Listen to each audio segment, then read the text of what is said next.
K Ramesh, Senjiyamman நகர் தலைவர். நாங்கள் பழவர்காடு ஊராட்சி கோட்டையம் ஊராட்சியில் இருக்கிறோம், மீஞ்சூர் ஒன்றியம். இப்போ பார்த்தீங்கன்னா நாங்கள் வந்து இந்த பச்சாலி வளர்க்குற திட்டம், பயாலஜின்னு சொல்லுவாங்க, அதை பார்த்தீங்கன்னா பச்சாலி வளர்க்குற திட்டம்.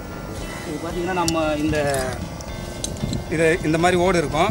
நாங்கள் இதை எப்படி பண்ணுறோன்னா உங்களுக்கு நாங்கள் சொல்கிறதுக்காக தான் இது பண்ணிகிட்டு இருக்கிறோம். இப்போ இந்த ஓடு இருக்குது, இது பார்த்தீங்கன்னா தண்ணியில் உயிரோடு இருக்கும்போது அது வந்து டெத் ஆகிட்ட பிறகு எங்கள் பெண்கள் என்ன பண்ணுவாங்கன்னா இவங்க வந்து என்ன பண்ணுவாங்கன்னா இதை எடுத்துகிட்டு வந்து வெளியே காய வச்சுட்டு இந்த மாதிரி ஹோல்ஸ் போடுவாங்க.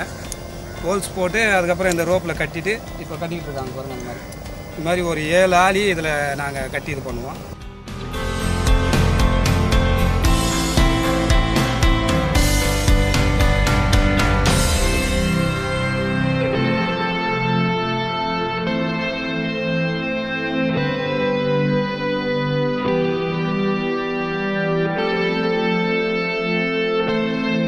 நாங்கள் உள்ள அந்த ரேக் மாதிரியே ரெடி பண்ணிவிட்டு இங்கேருந்து பெண்கள் வந்து இவங்க ஒரு குழுவாக இருக்காங்க. பார்த்தீங்கன்னா செஞ்சியம்மன் நகர் எஃப்எம்சி, நாங்கள் வந்து செஞ்சியம்மன் நகரில் எஃப்எம்சியில் பார்த்தீங்கன்னா 50 பெண்கள் இருக்காங்க.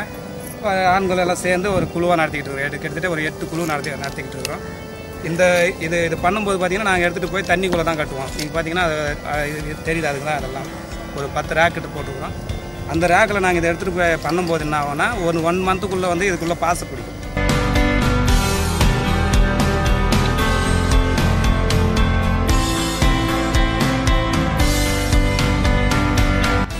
எல்லாமே வந்து அழுக்கு மாதிரி பிடிக்கும். அந்த அழுக்கு பிடிச்ச பிறகு அந்த பச்சாலி என்ற மசில்ஸ் வந்து இதுக்கு அட்டாச் ஆகும். வெள்ளை ஆஸ்ட்ரன்னு சொல்லுவாங்க, அதுக்குண்டான ஸ்டேட் தான் இது. பாருங்க, இப்போ தண்ணி வந்து பாருங்க இல்லையா.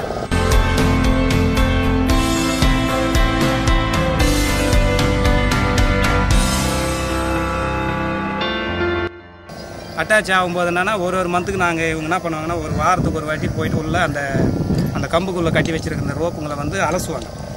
ஏன் அதை அலசுறாங்கன்னா மேற்கொண்டு இதில் இருக்கிற டஸ்ட் வந்து அதிகமாகிடுச்சுன்னா இதனோட சீடு அட்டாச் ஆகி வளர்ச்சி வராது. அதனால் என்ன பண்ணுவாங்கன்னா இதை அழைச்சி விட்டுக்கிட்டு இருக்கும்போது ஒரு மாதத்துக்கு 4 வாட்டி அழைப்பாங்க. அப்போ வந்து பார்த்திங்கன்னா சின்னதாக சீடு அட்டாச் ஆகும்போது பார்த்திங்கன்னா க்ரோத்து கிடைக்கிறதுக்கு எங்களுக்கு ஒரு 3 மாதம் ஆகும். அதை நாங்கள் க்ரோத்தாக பார்க்குறதுக்கு. அதுக்கப்புறம் என்னன்னா அது மாதமே வந்து அட்டாச் ஆகி இது வளர்ந்துக்கிட்டே வரும். ஒரு 3 இன்ச்சஸ் வரும்போது நாங்கள் வந்து இதை எடுத்து ஹார்வெஸ்ட் பண்ணும்போது சேல்ஸ் பண்ணும்போது பார்த்திங்கன்னா நல்லா எங்களுக்கு நல்ல ஒரு பெனிஃபிட் இருக்குது. இப்போ பார்த்திங்கன்னா நாங்கள் பிஸ்னஸ் மூலிமா நாங்கள் கொடுத்துருக்காங்க, அதை பண்ணிக்கிட்டு இருக்கிறோம். இப்போ கொரோனா வந்ததுனால என்ன பண்ணிச்சோன்னா நாங்கள் அதை வந்து எந்த ஒரு வேலையும் செய்ய முடியல. காரணம் என்னென்னா நாங்கள் இங்கே வரத்துக்கும் எங்களுக்கு அனுமதி வேணும். இப்போ 4 பெண்கள் ஒன்றா சேர முடியாது, அதே மாதிரி ஆண்கள் சேர முடியாது. அதனால் ஒரு கொட்டா போட்டு ஒரு 2 ஃபேமிலி மட்டும் நாங்கள் இங்கேயே ஸ்டே பண்ணி வச்சுட்டு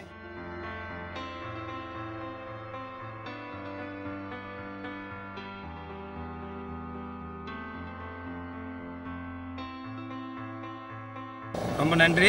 இப்போ பார்த்தீங்கன்னா எங்களுக்கு இந்த திட்டத்தை வழங்கி கொடுத்த தமிழ்நாடு ஊரக புத்தாக்க திட்டத்துக்கும் மாண்புமிகு தமிழ்நாடு அரசுக்கும் எங்களை செஞ்சியம்மன் நகர் கிராமத்து சார்பாகவும் எங்கள் குழு சார்பாகவும் நன்றி தெரிவிச்சுக்கிறோம்.